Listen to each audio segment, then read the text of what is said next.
অর্থনৈতিক বৈষম্য দূরীকরণ, ভিক্ষাবৃত্তি রোধ, মৌলিক অধিকার পূরণ, বেকারত্বের অবসান, কর্মসংস্থানের সৃষ্টি, জাতীয় আয় বৃদ্ধি। জাকাত আরবি শব্দ, এর শাব্দিক অর্থ বৃদ্ধি, পবিত্র ইত্যাদি। ইসলামের 5টি মৌলিক স্তম্ভের মধ্যে জাকাত তৃতীয় স্থানে রয়েছে। আল্লাহ তাআলা কালামুল্লাহ মাজিদে নামাজের সাথে অসংখ্যবার জাকাতের কথা উল্লেখ করেছেন। নামাজের কথা যেমন কোরআনের মধ্যে 80 বারের অধিক বর্ণনা করা হয়েছে, ঠিক তদ্রূপ এই জাকাতের কথা আল্লাহ তাআলা কালামুল্লাহ মাজিদে 32 বার বলেছেন। তো জাকাত কাকে দিতে হয়, কার উপর ওয়াজিব হয়, আমরা যদি সংক্ষিপ্তভাবে একটু ফাইন্ড আউট করার চেষ্টা করি, যে নিসাব পরিমাণ মালের মালিক তার উপর জাকাত ওয়াজিব। আর কাকে দিতে হবে এটা আল্লাহ তাআলা স্পষ্টভাবে জানিয়ে দিয়েছেন সূরা তাওবার 60 নম্বর আয়াতে, যে 8 শ্রেণীর লোককে জাকাত দিতে হবে। আর দিবে কে? নিসাব পরিমাণ মালের মালিক। তো নিসাব বলা হয়, স্বর্ণকে যদি নিসাব ধরা হয় 7.5 ভরি স্বর্ণ, আর রূপাকে নিসাব ধরলে 52.5 ভরি রূপা। এখন আপনি কোনটাকে নিসাব ধরবেন, স্বর্ণকে নাকি রূপাকে? ফুকাহা ইকরামদের অভিমত হচ্ছে যে যেটাকে নিসাব ধরলে গরিব বেশি উপকৃত হয় সেটাকে নিসাব ধরতে হবে, তাহলে 52.5 ভরি রূপা অথবা ইহার সমপরিমাণ অর্থ কারো কাছে 1 বছর পরিমাণ তার মালিকানায় থাকে, তার উপর জাকাত ফরজ হয়। সেই হিসেবে যদি 52.5 ভরি রূপার মূল্য হয়তো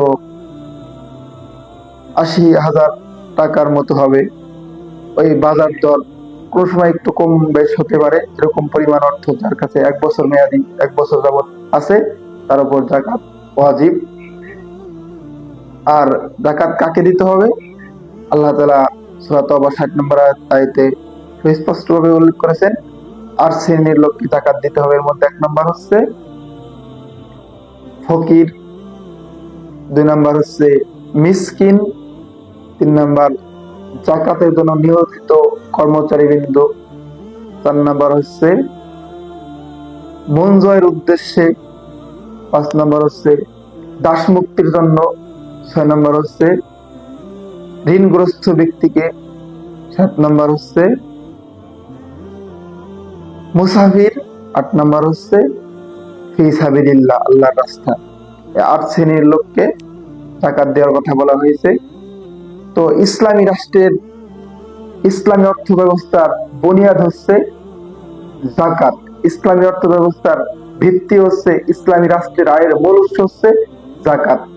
জাকাতকে যদি বাধ্যতামূলকভাবে আদায় করা হয় তাহলে সেই রাষ্ট্রের চেহারাই পাল্টে যাবে, রাষ্ট্রের অর্থনীতি পাল্টে যাবে। যেমনটি আমরা দেখতে পাই নবী করিম সাল্লাল্লাহু আলাইহি ওয়াসাল্লামের খেলাফতকালে, সাহাবায়ে কেরামদের খেলাফতকালে হযরত আবু বকর রাদিয়াল্লাহু আনহু ঘোষণা করেন, যার উপর জাকাত ওয়াজিব হয়েছে তিনি জাকাত দিবেন, যদি তার একটি উটের রশিও তিনি জাকাত দিতে অস্বীকার করেন তার বিরুদ্ধে আমার যুদ্ধ ঘোষণা। তো এইভাবে জাকাতকে আদায় করা হয়েছে।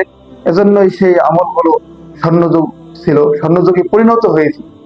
এভাবে যদি আমাদের সমাজে জাকাতকে এভাবে বাধ্যতামূলকভাবে আদায় করা হতো তাহলে আমাদের রাষ্ট্রের চেহারা পাল্টে যেত।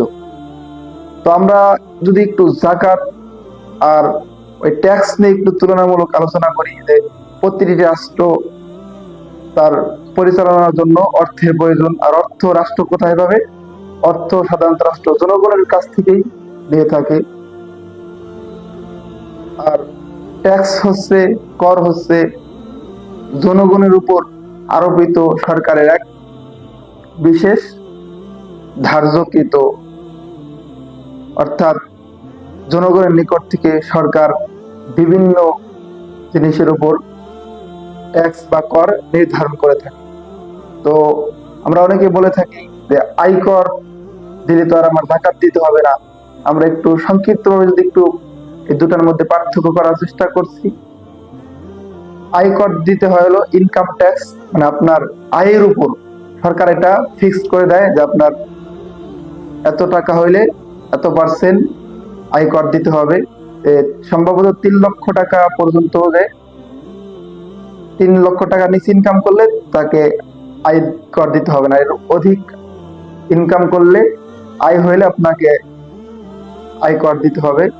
এটা রাষ্ট্র কর্তৃক আরোপিত। এটা আপনি যদি না মানেন, রাষ্ট্রীয় আইনে আপনি দোষী হবেন। রাষ্ট্র আপনাকে ফোর্স করবে, রাষ্ট্র আপনার কাছ থেকে এটা আদায় করে নেবে। কিন্তু জাকাত এটা আল্লাহ তাআলার ফরজ বিধান। যেহেতু আমাদের দেশে জাকাতকে সরকার বাধ্যতামূলক করেনি, তো যদি আপনি জাকাত না দেন, রাষ্ট্রীয় দৃষ্টিকোণ থেকে আপনি অপরাধী হবেন না, কিন্তু ইসলামী দৃষ্টিকোণ থেকে আপনি ফরজ বিধান ত্যাগ করার কারণে চরম পর্যায়ে গুনাহগার হবেন। তো এই জন্য যারা, যাদের উপর জাকাত ফরজ, তাদের কি করতে হবে? তাদেরকে অবশ্যই নিজ দায়িত্বে, যে নিজের অনুপ্রেরণা, ইমানি চেতনা, আল্লাহ তাআলার প্রতি যে আপনি বিশ্বাস করেন, আপনি যে একজন মুসলমান, এই ভয়ে আপনাকে পুঙ্খানুপুঙ্খানু হিসাব করে সম্পদের জাকাত আদায় করতে হবে। আর পাশাপাশি যেহেতু রাষ্ট্রে আমরা বসবাস করতেছি, রাষ্ট্রের নিয়ম কানুন আমাদের উপর মানা অপরিহার্য, সেই হিসেবে আপনাকে ওই আয়করও দিতে হবে। তো আপনি আয়কর দিলে জাকাত থেকে মুক্তি পাবেন না। তো অনেকেই ভেবে থাকেন যে আমি তো সরকারকে আয়কর দিচ্ছি, আমি জাকাত দেবো কেন? এই কনসেপ্ট পুরোই ভুল। আপনাকে অবশ্যই আল্লাহ তাআলার ফরজ হুকুম জাকাত আদায় করতে হবে পুঙ্খানুপুঙ্খানু ভাবে, সম্পদের হিসাব করে। তা না হলে কিন্তু আপনি আসামির কাঠগড়ায় দাঁড়াবেন। আসামির কাঠগড়ায় আপনাকে দাঁড়াতেই হবে। তো এই বিষয়গুলো যদি আমরা মাথায় রেখে যে আমরা আমাদের সম্পদের পুঙ্খানুপুঙ্খানু হিসাব করে জাকাত দেব, তাহলে কি হবে? জাকাত দেওয়ার মাধ্যমে অর্থনৈতিক যে একটা বৈষম্য নিরসন হবে, ভিক্ষাবৃত্তি রোধ হবে। এই জাকাতের অর্থ পেয়ে মানুষ যারা ভিক্ষুক ছিল, সেই ভিক্ষুক মানুষগুলো স্বাবলম্বী হতে পারবে। আর মানুষের মৌলিক অধিকার পূরণ হবে, বেকারত্বের অবসান হবে। যে আমরা কি করি? আমরা আমাদের সম্পদগুলোকে জাকাত কিভাবে দিই? আমরা জাকাতের জন্য শাড়ি কিনি, লুঙ্গি কিনি, এগুলো কিনে আমরা মানুষকে আমাদের দুয়ারে নিয়ে আসি।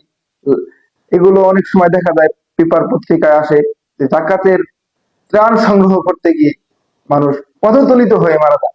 এটি আমাদের মানবতার জন্য এক অশনি সংকেত। তো আমার উপর জাকাত ফরজ, আমার তো উচিত ছিল মানুষের দ্বারে দ্বারে গিয়ে পৌঁছে দেওয়া, কিন্তু আমরা তা না করে মানবতার প্রতি আমাদের কতটা আমরা করছি, যে আমরা আমাদের কাছে জাকাত নিতে আসছে, সেটা নিতে গিয়ে সেই মানুষগুলো অনেক হ্যাজেল পোহাতে হচ্ছে। তো এইগুলো থেকে আমাদের বের হয়ে আসতে হবে। তো আমরা এমন ভাবে জাকাত দেওয়া উচিত, এই জাকাতের অর্থটা পেয়ে সে উপকৃত হয়। আপনার উপর, আপনার দেখা গেছে 1 কোটি টাকা আছে, আপনার 2.5 লক্ষ টাকা আপনার উপর জাকাত খরচ হয়েছে। সেটা কি করবেন? আপনি 2.5 লক্ষ টাকা দিয়ে 50,000 টাকা করে যদি 5 জনকে 5টা রিক্সা কিনে দেন, তাহলে কি 5 জন লোকে কিন্তু ভবিষ্যতে আর জাকাত নিতে হবে না। এইভাবে যদি আমরা জাকাত গুলো আদায় করি, তাহলে কি হতে হবে? মানে কর্মসংস্থান বৃদ্ধি হবে। যাকে একবার জাকাত দিলেন, তার দ্বিতীয়বার আর জাকাতের জন্য লাইন ধরতে হবে না। এই বিষয়গুলো আমাদের প্রত্যেক ধনী ব্যক্তির মাথায় রাখা উচিত। তাহলে কিন্তু এই জাকাতের মৌলিক উদ্দেশ্যটা সফল হবে। আল্লাহ তাআলা এই বিষয়গুলো অনুধাবন করে আমাদের সম্পদের পুঙ্খানুপুঙ্খানু জাকাত আদায় করার তৌফিক দান করুন।